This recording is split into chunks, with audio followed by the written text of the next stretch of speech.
Hello, everyone.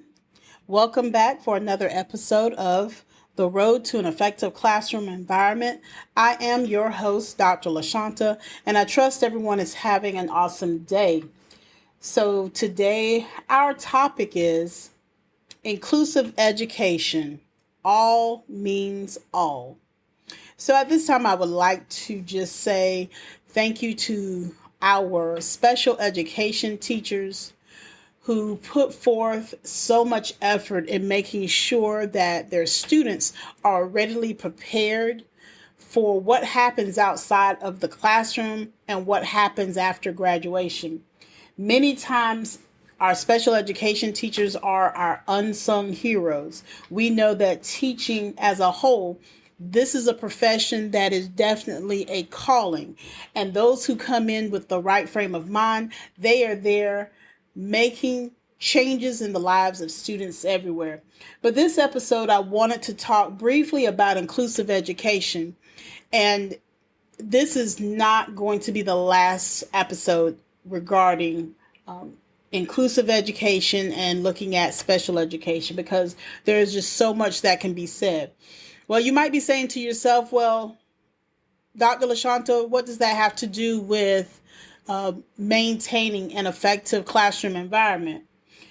Well, I will let you know. So we have students. Every child learns differently. So let that be the first thing that is said.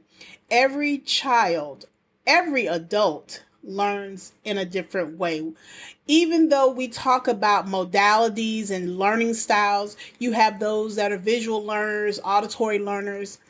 There are some that need other systems and support that are in place so that those students can be successful along with those general education students who may not need the same types of supports. And so in looking at inclusive education, we want to make sure that just because a child has a learning disability, that he or she is still receiving the same information, receiving the same education, the same types of learning, but it may be done in such a manner that that child is able to comprehend, understand, and process it for himself or for herself. And so when we look at what is inclusive education, taking a look at a definition from the Future Education magazine, inclusive education examines strategies for creating inclusive classrooms that cater to students with diverse learning needs. And so when we're looking at inclusive education, we want to make sure that our students are being able to receive services that will allow them to be on a level playing field with students that may not need the same types of support. In inclusive education, we also want to make sure that we're assessing the impact that those systems of support have on student achievement, as well as the student's overall well-being. So when we're talking about having an effective classroom and when we're talking about inclusive education, we want to make sure that our students, all students in that classroom, are learning, they are engaged in the learning process, they are open to asking questions, and they are ready to be sponges to soak up the knowledge that is given to them by not only the teachers who act as those facilitators in the classroom sometimes, because you may have where students are also teaching each other. But we want to make sure that our students in all classrooms, no matter what their learning style, no matter what limitation that they may appear to have, let it be known that that limitation does not limit him or her from being able to be successful in the classroom. And so I was reading an article the other day about the pandemic and how the pandemic has impacted public education. And so there was a comment that was made by Nicole Kruger where she stated that the pandemic exposed inequalities that exist in public education.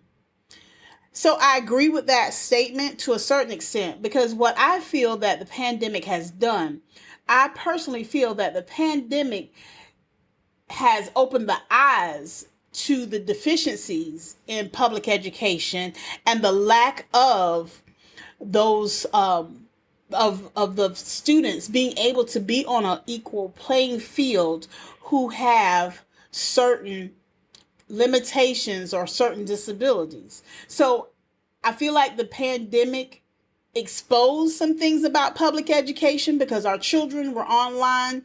And so once the pandemic officially ended per education, when the pandemic ended and everyone was able to come back into the classroom, you had a whole widening gap. So you had even your AP and honor students who were struggling.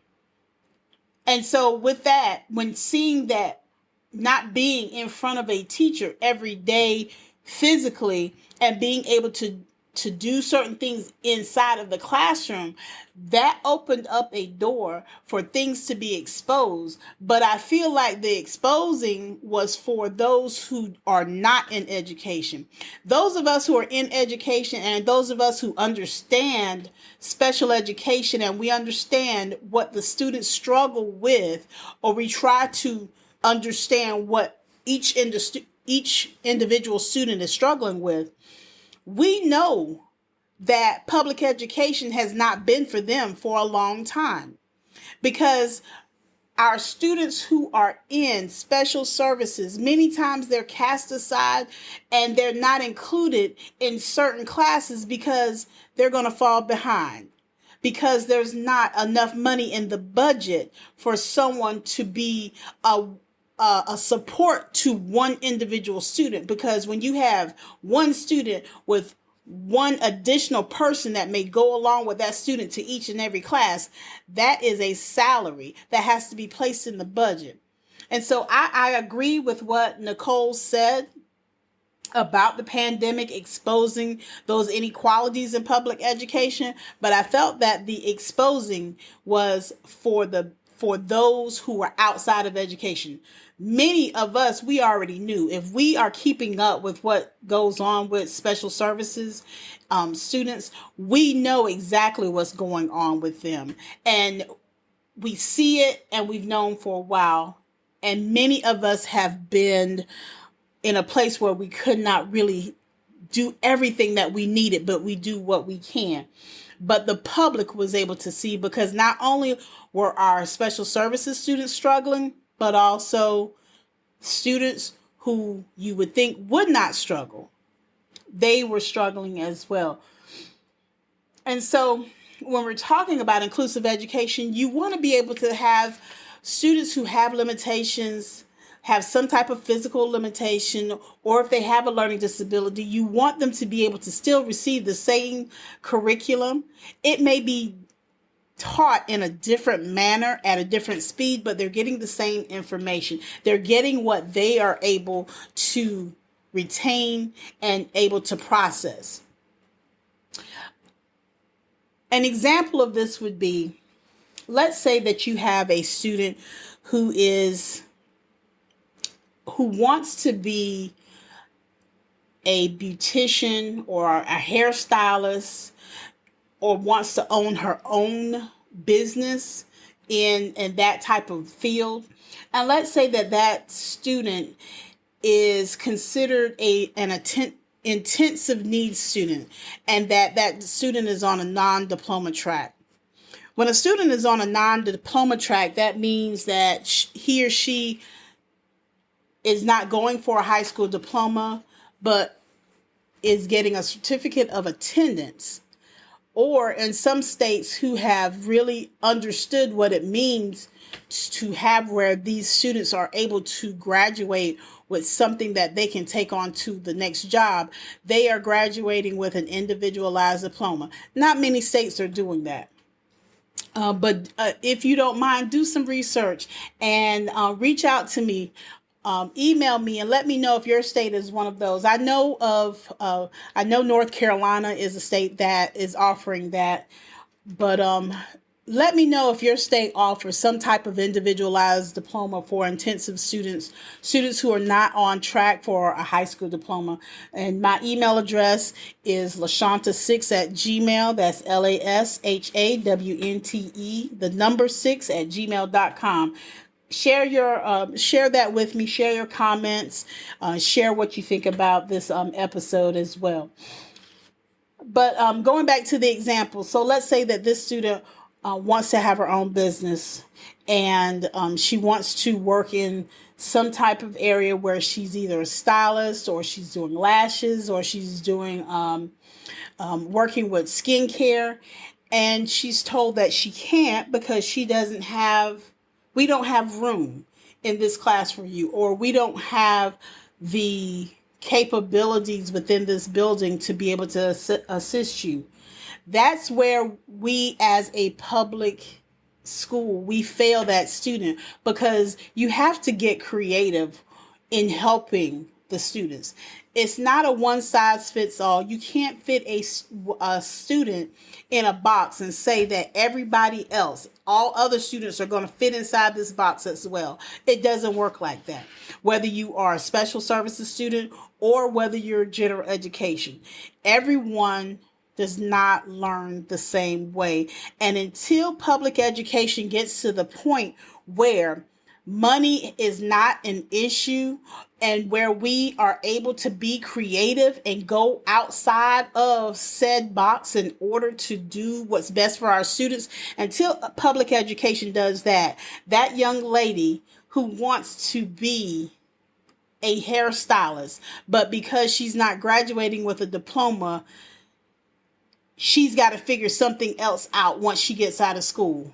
Our students come to us because we are supposed to be getting them ready for the outside world, not having some place for them to come for 13 years, from kindergarten to their 12th grade year in high school, and saying, okay, you're just here with us so that your parents can go to work. That's not what public education is about.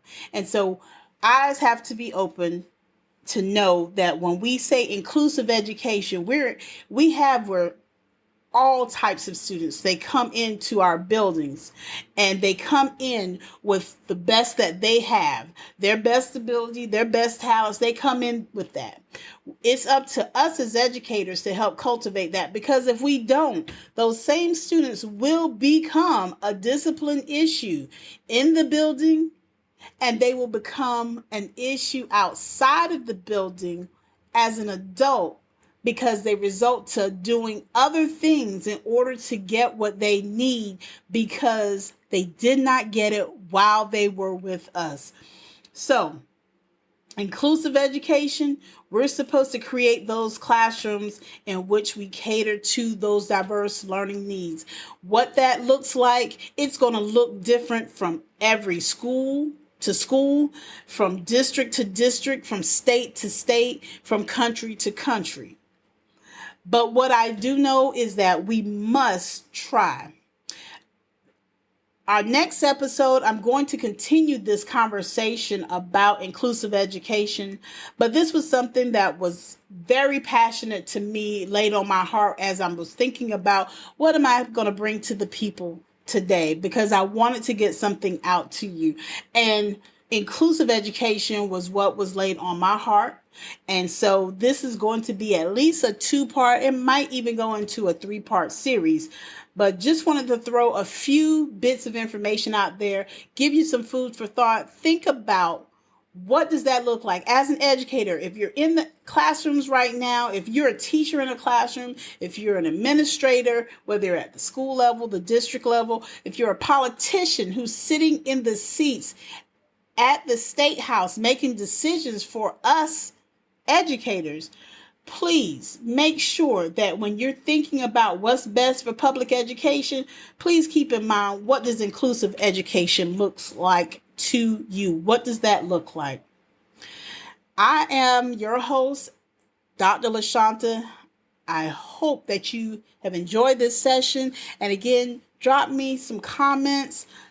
send me an email, subscribe to the podcast to support what I am trying to do for educators and providing incentives to them, because this is a business in which I believe wholeheartedly in. This is year 28 for me, but I want to give back. And by giving back, this is what this podcast is about. So again, thank you so much for listening. Share the podcast with a friend, share it with several friends, and subscribe. Thank you so much. You have an awesome, awesome day. Bye-bye.